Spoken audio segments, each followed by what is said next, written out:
ચૈત્ર માસની નવરાત્રિ અને આઠમના પાવન અવસર પર શ્રી ખોડલધામ સમિતિ અંકલેશ્વર દ્વારા 674 કુંવારિકાઓને ચૈત્ર નવરાત્રિ નિમિત્તે ગોયણી કરી તેમનું પૂજન પ્રસાદ તેમજ ભેટ આપવામાં આવી હતી. એક ભવ્ય ધાર્મિક કાર્યક્રમનું આયોજન કરવામાં આવ્યું. આ શ્રદ્ધા અને ભક્તિ સંગમ સમાના પ્રસંગે ચૈત્ર સુદ આઠમના નિવેદ નિમિત્તે મહાપ્રસાદનું સુંદર આયોજન કરાયું હતું. સર્વજ્ઞાતિ કુંવારિકાઓનું શ્રી ખોડલધામ સમિતિ અંકલેશ્વરે પ્રથમ વખત ભોજન અને પૂજન કરાવ્યું હતું, જેમાં મોટી સંખ્યામાં ભક્તોએ ઉમળકાભેર ભાગ લીધો હતો. ભક્તિમય માહોલ અને મા ખોડલ સહિત 7 બહેનોના તથા રામ, લક્ષ્મણ અને માતા સીતાજીના બાળ સ્વરૂપોનું આકર્ષણ જોવા મળ્યું હતું.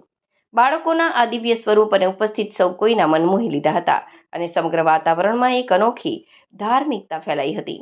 ભક્તોએ આ બાળ સ્વરૂપોના દર્શન કરી ધન્યતા અનુભવી હતી.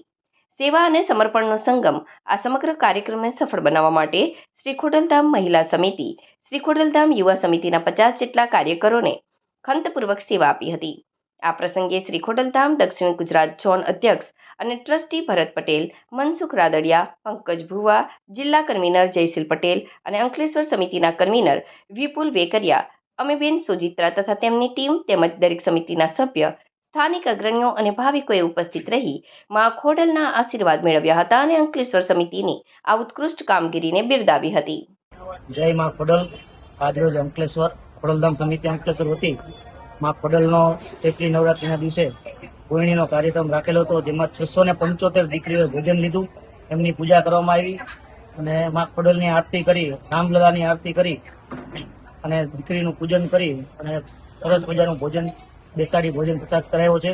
તેમજ તેમને ગિફ્ટ વિતરણ કરવામાં આવ્યું અને સાથે સાથે અમારા ખોડલધામના ટ્રસ્ટના ટ્રસ્ટી એવા ભરતભાઈ પટેલ, મંગલમ પરિવાર જે ઝોન અધ્યક્ષ છે, એમના દ્વારા ભોજનની પ્રસાદીનો જે કંઈ ખર્ચ થયો એ આપવામાં આવ્યો છે.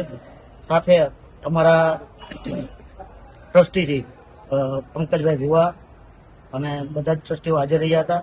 સાથે ખોડલધામ સમિતિ અંકલેશ્વર અને ખોડલધામ મહિલા સમિતિ તેમજ ખોડલધામ કેડીવાય સમિતિ દ્વારા સરસ મજાનો સૌનો સાથ, સૌના સહકાર સાથે આ કાર્યક્રમ ભવ્ય રીતે પૂર્ણ કરવામાં આવ્યો છે. તેમાં 675 દીકરીને ભોજન આપી અમને ગિફ્ટ વિતરણ કરવામાં આવ્યું.